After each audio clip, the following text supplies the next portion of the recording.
thank you. A live look this morning at the Vietnam Veterans Memorial in Washington, D.C. This Memorial Day, we want to thank all of our veterans, past and present, for their service.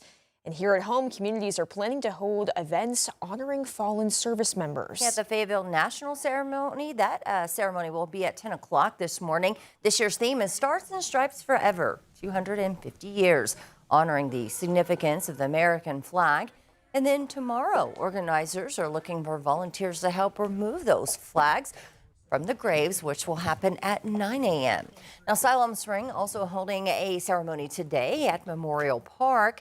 It'll take place at 10 o'clock as well at the Killed in Action Memorial, which you'll remember was dedicated back in 2016. In Fort Smith, the Memorial Day Parade, an annual event down Garrison Avenue, is set to begin in just a few hours. It's going to start on 7th Street at 10 and go down the avenue to Immaculate Conception. Reminder for drivers in that area, they'll start blocking off streets at 9 a.m. And that parade will kick off the Old Fort Days Rodeo. It rolls into town every year on Memorial Day. This time, it's the 93rd year. It's a big day. The rodeo has been part of Fort Smith since 1933, bringing in those cowboys and cowgirls from all across the world to compete. 5 News reporter Claire Everbach joining us now with a look. Good morning, Claire. Well, Laura and Joe, in just a few hours, this parking lot is going to be full of lots of cowgirls and cowboys and just residents who are wanting to get a first look at what this rodeo has to offer. There's lots of events going on today. Let me show you what the setup is looking like. We've got some food trucks out here, some games I'm seeing far in the distance, and of course, some animals in the distance. Most of them are sleeping right now, but I'm seeing a couple horses here at Harper Stadium preparing for the fun day ahead. Events this year, just to name a few, include saddle bronc riding, bull riding, bareback riding, calf roping, and barrel racing. The first Old Fort Days Rodeo was held near downtown Fort Smith back in 1933.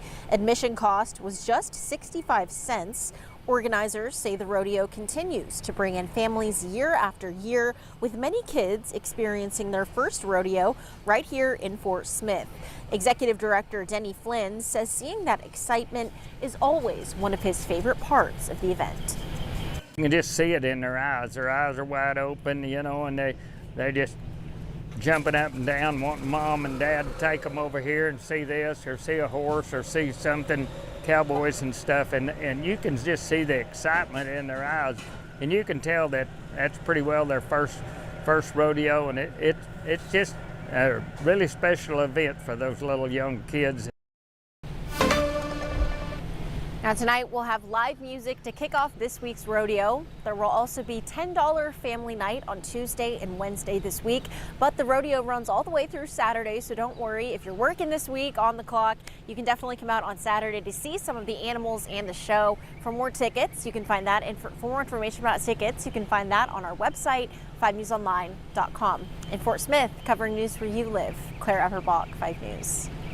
All right, Claire, thank you. The Fort Smith Police Department says the officer who was shot while conducting a DWI investigation on May 17th remains in critical but stable condition. Police say Officer Kyle Newman has made encouraging progress in the last week.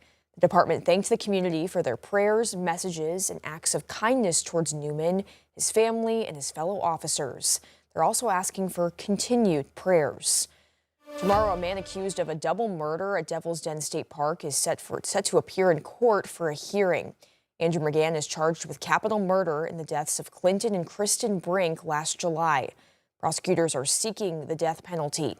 Late last month, the defense filed new motions. These include motions to have witnesses sequestered while at the courthouse and to prevent juror exposure to witnesses and trial spectators. Last week, prosecuting attorney Brandon Carter filed the state's responses to these motions. A jury trial date has not been announced yet. A senior Trump administration official tells CBS News Iran has, in principle, agreed to a deal. The plan would include the disposal of enriched uranium and the reopening of the Strait of Hormuz, but there are still complications in those negotiations. One complicating factor, Iran's supreme leader is in an undisclosed location with limited outside communication, slowing decision-making in the talks.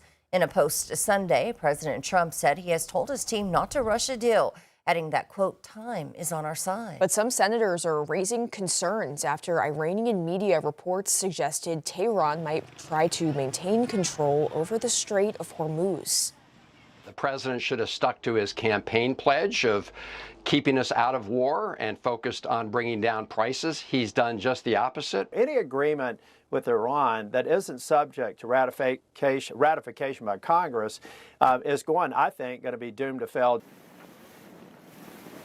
Meanwhile, oil prices fell more than 5% overnight on hopes the U.S. and Iran could strike a deal to end the war. Well, over the weekend, Secret Service agents shot and killed a person the agency said approached a security checkpoint near the White House and fired at them. It comes just weeks after shots were fired during the White House Correspondents' Dinner. Reed Binion has more.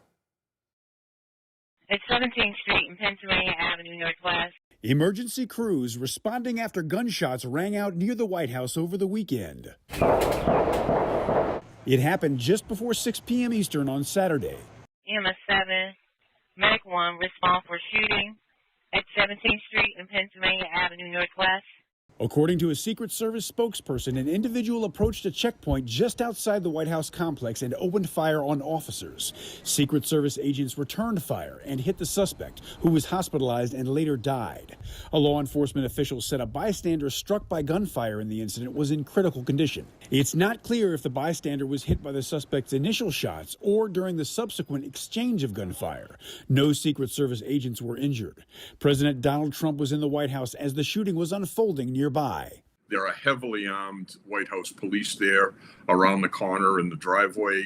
There's not a shot that you could fire towards the residents from 17th and Pennsylvania Avenue. Still, the action to secure the White House was swift. The Secret Service initially put the White House complex on lockdown and rushed reporters on the North Lawn into the White House briefing room where they sheltered in place. The lockdown was lifted after about 40 minutes. I'm Reed Binion reporting. Sources say the suspect was identified as 21-year-old Nasir Best. He had at least 2 previous encounters with the Secret Service, officials say. Well, health workers from around the world have descended on the Democratic Republic of Congo to contain a rare and deadly strain of Ebola. The focus is on travelers from the town believed to be the epicenter. According to the CDC, there has been about 120 suspected deaths and more than 900 suspected cases. A former White House COVID task force coordinator says a gap in detection may mean official numbers aren't showing the full speed of an outbreak.